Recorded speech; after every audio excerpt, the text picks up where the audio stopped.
everyone, and welcome to LEGO Hermitcraft Minifigure Showcase. Today I have something slightly different for you guys.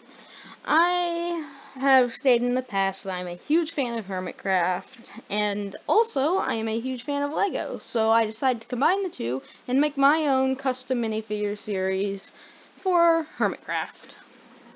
There are 24 different figures, so let's get into it. First off, we have Cubfan, who was a pretty basic figure to design. It wasn't that hard. He's got dual molded legs and, his white lab coat. The torso printing's pretty basic, including very minimalistic detail, but still enough where he's recognizable. His accessories are a Vex head and a 2x2 tile in blue with the Concorp logo on it to represent his Concorp map. Also, before we get into the rest of the figures, these figures were all made in early Season 6, so you will not see anything from after 1.14 and Season 7, so don't expect any. And a lot of the newer Hermits, like B-Dubs, Corrales, will not be included in this minifigure series due to the fact they were inactive during the time of the making of this series. Next up, we have Scar, who is, again, a pretty basic figure, but still recognizable, nonetheless. His face is a cool print, which captures his smile and eyes pretty nicely. His torso includes, I guess, it's kind of like a coat with his belt on it, I think is nice. And then his accessory would be a cat build of Jelly. It would be identical to the cat and ocelot builds LEGO's done in the past, but recolored to look like Jelly, which I think would be really cool. Next up is IvilXisuma, who, since he was portrayed as TurtleSuma most of Season 6, has a baby turtle as his accessory. That would be a new mold with a stud on the bottom so it can clip onto a hand of someone or onto a base plate. His printing is, again, pretty basic, but it's enough to capture him pretty well. His mask looks pretty nice, and I think it captures him well enough where it works. He's got dual molded arms and legs, and he's got his gray gloves on. Okay. Next is Grian, who's probably the most basic figure on this list, but he's also a pretty basic skin anyways. Also note, you won't see much arm printing. There's one exception to that, because on LEGO figures, arm printing's curved, and obviously for a Minecraft figure, that doesn't really work very well, and it's rare that LEGO usually puts arm printing on figure. So, he's got his hair, which took me a while, actually, because the color took me a while to get right, and it's okay. It's not great. I feel like it's a bit yellowish, but other than that, it's pretty good. His accessory would be the parrot Ari, which would be a recolor of the parrot included in the pirate ship set, but to be the gray and yellow parrot. Next up, we have MumboJumbo, who was one of my favorites in the series. He looks pretty simplistic, but again, it works. I know I'm saying that for all these figures. I probably sound like a broken record, but it works, and it's pretty cool. LEGO tends to stick with simplicity for their Minecraft figures. If you look at their Steve or Alex, the skin they're based on has much more detail, while LEGO, I wouldn't say cheaps out. It's definitely it works fine for the figure. It's just much simpler and with less detail, which I think looks pretty nice. It's like smoother. He's got his tie on and his legs, have his black shoes on. I wanted to include the white thing around the wrist, but as I said before, I didn't want to do any arm printing, so that is one thing this figure's missing. His accessory is redstone and a spoon, which is an iron shovel. Next up is Iscal85. He's a pretty complex figure. His torso print represents his vest, and as well has dual molded arms, and then gray hands to represent his short sleeves and his gloves. His head has his iconic blue eye, as well as the beard and the tufts of hair on top. It took me a while to figure out if these here were the vest straps were hair, because at first I thought his beard kind of came down, or it was hair coming from the back, but I eventually figured out they were vest straps, which is why they curl around like that. He's got these, I don't know what they are, honestly, but he's got them, those things there, and then big boots. His accessory is a 2x2 tile with the Sahara logo printed on it, which goes well with the Concorp one seen with Cub. Next up, we have Ren. who took me a little while. The stick kind of thing along his chest, that took me a while to nail it, because it had to fit in the same area, and the minifigure's torso is not a perfect square, so it doesn't end up fitting perfectly along the edge. That was one issue with a lot of these figures, that since they aren't perfect squares, some areas had to be kind of thought around. But other than that, I think he turned out pretty good. His face is very similar to Steve's, just with different colored eyes and his hair being slightly. He's again got dual molded arms, the same gloves, and near identical legs as Iskall. And his accessory is a 2x3 tile with a print of the HRN map from Season 6. Next up is False Symmetry, who's quite a complex figure. It's got a lot of torso printing and some interesting leg printing for the boots, which I think looks nice. The goggles as well turned out well, and I think the hair overlapping with the eyebrows ended up good. That took me a while, because it just looked like she was straight up missing an eyebrow, but if you think about it, it's really there under the hair. Here we have her accessories would be a diamond sword and a shield with a new print of a red creeper face, or really any other banner pattern on it would work, but I just went with that because I thought it looked cool. Next up is Tango, who, since he's well known for his iron farms, includes 3 iron ingots for his accessory.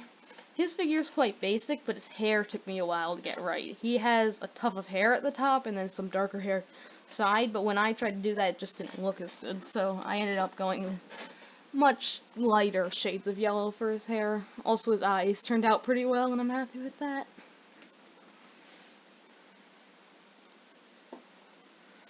Impulse is another cool, and I love that torso print. I would love to get that with the creeper face on it. It looks really nice.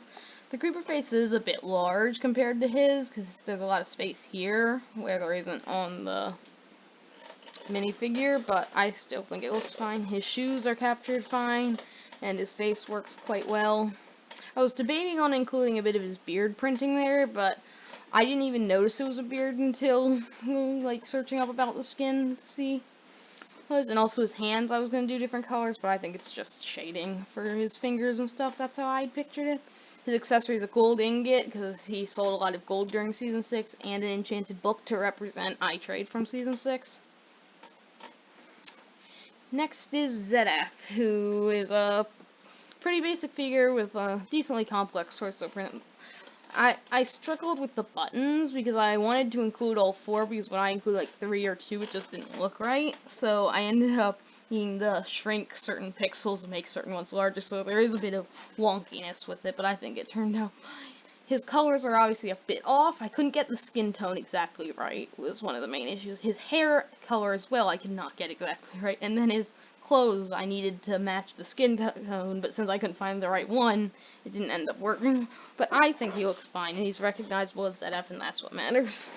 His accessory is a sheep from Is That Sheep Looking at Me during Season 6 and Season 5.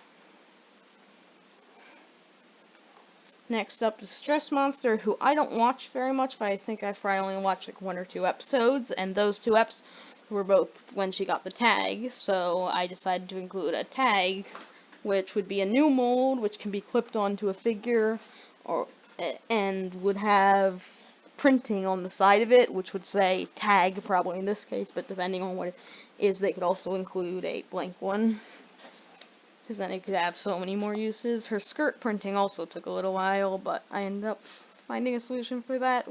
I think looks fine. The face looks well. It's a bit weird because you can't see the eye, because I couldn't do layering on this, unlike the actual skins have. So it kind of looks like the other eye's missing, but it's there. Next up is Joe, who I had a bit of trouble designing him, and I'll tell you why. So, Lego's default Steve figure does not have dark blue legs like normal Steve does. Also, Joe is clearly, I wouldn't say copy of Steve, but it's basically Steve with that symbol on its chest. So, Lego Steve figure has purple pants and non-dual molded arms, which I didn't think was very accurate. That does not look very purple to me. That looks dark blue, and the arms should definitely be dual molded.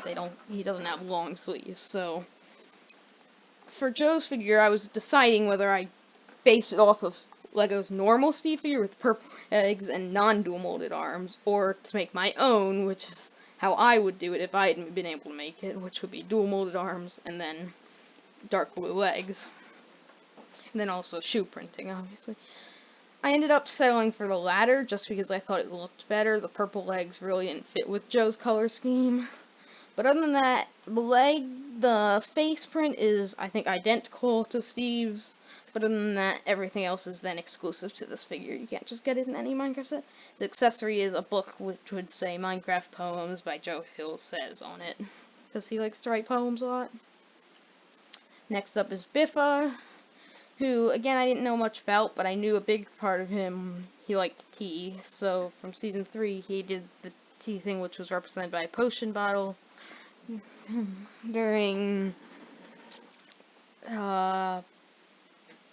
he did it with XBCrafted during Season 3, so that's represented there. And his torso printing is pretty cool. The suit looks nice with, I think, some kind of plant in his pocket there. And then the mask looks cool. I was debating on including a mask down version, which is used in his alternate account, which is nice, but I ended up settling for the T because I thought that was a bit more important. Next up is Doc, who is the one exception I said to arm printing. He has, like, this red light here, which I think is all along his arm over here, too, like, on the other side of it. So I tried it originally without it, and it didn't really look as good, so I ended up feeling like I need to include it, so I just did anyways. Also, his robot eye looked pretty cool when I ended up changing it. The gray is a slightly lighter shade, but I think it works fine, and also he has some of the gray come down onto his torso, which isn't here, but that's just because I felt like that would be just a bit too much detail. He's got one dual molded arm, and then the blue legs with the printing of the waistcoat continuing down, and then green printing on his feet to represent how he doesn't have any shoes. His accessories would be 2 1x2 tiles in white with printing saying Concorp and Architects on them both. Those would represent the stock from the stock exchange during Season 6. Next up is iJevin, who was another one where I was conflicting with what Lego had already done for a very similar figure. iJevin's face is basically slime. Lego had done slimes printed on heads before, so I wasn't sure if I wanted to just recolor Lego slime blue or make a whole new print for it with more detail. I ended up doing the latter because I thought when I put this face on it, it just looked weird because eyes are weirdly oversized and the mouth is just kind of tiny and they're just weirdly spaced, so it didn't look as good. So I ended up going for this. His torso's pretty basic with just the 2, I guess, hoodie straps on it, and then his legs just have shoe printing. Next up is Wells, who was another one I had a bit of trouble with. The skin tone, I ended up just settling for the normal one despite his skin being slightly yellower. I tried to just stick with that one wherever I could. One of the main issues was he has these shoulder pads, which have a yellow kind of edge to them. I couldn't get that on the figure because, again, I said no arm printing, so I ended up just making it gray. Well, it looks alright. I don't think it looks as good as it could have. I also gave him gray hands because I feel like, I don't know what you call those things. They're kind of like gloves, but they only go on one half of his hand. I felt like those covered enough of his hands for them to be gray. His torso printing also fell victim to the fact that Lego torsos are not rectangular, so certain areas are stretched slightly wider. His leg printing has, I guess, knee pads on it, and then he includes a shield and a sword. Here's TFC, who shares a very similar face to Joe and Steve, but the eyes are a lighter shade of blue than normal Steve, and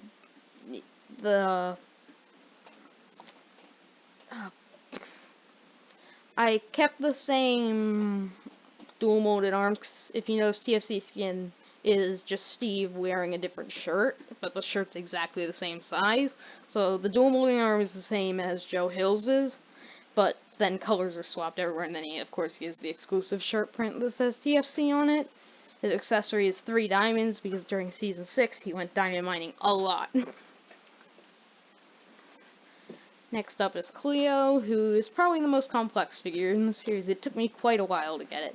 The hair coming down from the torso and then the torn up shirt took me quite a long time to get right.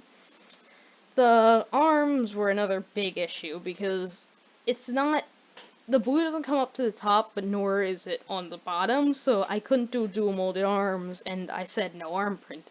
So it didn't really end up working, but I just gave her blue arms, and I think it's fine, but when you look at it and compare the two, you can tell that the area up there is missing up top of the arm. Her accessory is a fish, because I remember the little bit of knowledge I had about her was during Season 2, XBCrafted had done a prank, and it was, he had turned one of her giant buildings into an aquarium, and also recently she called Grian a cod multiple times, which was hilarious, so I decided it brought the reference back. I thought a fish worked as her accessory. Next up is XBCrafted, who is his suit is a very similar recolor of Mumbo's with a blue tie and like one extra pixel. So he shares the same legs and then the torso is slightly different. But then his face is obviously entirely different because there's no similarities there. His accessory would be a new mold for a total of Undying because during Season 5 he lived in a woodland mansion. The final of the main hermits is Python, who is a pretty cool figure. I love the headpiece, the red creeper head. It's an identical recolor of Lego's version of it, and I think it looks pretty cool. His torso is pretty basic, and then his legs are, again, just shoe printing and nothing much else. His head's a weird color. I didn't make it dark red, but nor did I make it light red. It's like a kind of salmon red, I guess. I don't know. It's like very pale, but also pretty bright. His accessory would just be a normal creeper head, one of his brethren. Next up is EvilXisuma. This is the first of the three, non-hermit figures. He uses a similar mask as XBCrafted, just with different printing, and his torso and legs are XBCrafted but recolored red instead of green. His accessory is TNT for his want to always blow up the Hermitcraft server. Next up is Poultry Man, who has the same torso as Grian for some reason. I wonder why that is. I have no clue. But he has leather leggings and yellow boots to represent the armor which he wears when he's flying around. He doesn't have a torso. I guess he just used Grian's torso because he's always wearing an elytra and never really wears a chest plate. His mask is obviously the chicken mask he wears all around the server, and his accessory is an egg. For the final figure in the series, we have Moustacheless Mumbo, which is a quite funny figure. At first, you might notice something slightly off about him. His torso and legs are the same as the normal Mumbo figure, but his face is missing something quite important. His mustache, which is included in the figure, but now it's a separate new mold which can be held by a figure along the middle, which would be turned into a bar so a figure can clip onto it, which I thought was a pretty smart design. Could even hold it up to his face and it would fit on perfectly, except no clip. I thought about having a clip so you could attach his mustache back, but it just looked weird when I tried to do it. So that's all the figures in the series. Here's a list of every figure in the series alongside all their accessories and tiny picture of them along the left. If you want, you can pause the video here to read one by one. Here's a bag I made based off the LEGO Movie 2 minifigure series bag, which at the time of making this, it was the current minifigure series that was available in stores. I thought the bag turned out pretty well. It used the background of the Season 5 Big Dig because I thought that was a fun community project that they all worked on it and worked really well for a backdrop of the box, or bag. There you can see it's got the 24 to collect, just like this one says 20. Here's the list of figures included in it. LEGO does this with every one of their series. The LEGO Movie 2 one, the dots that say the number in those checkbox is more circular, but here I decided to make it square because I thought Minecraft and blocks, it works well. And it's even got the link at the bottom for lego.com/hermitcraft. I wish.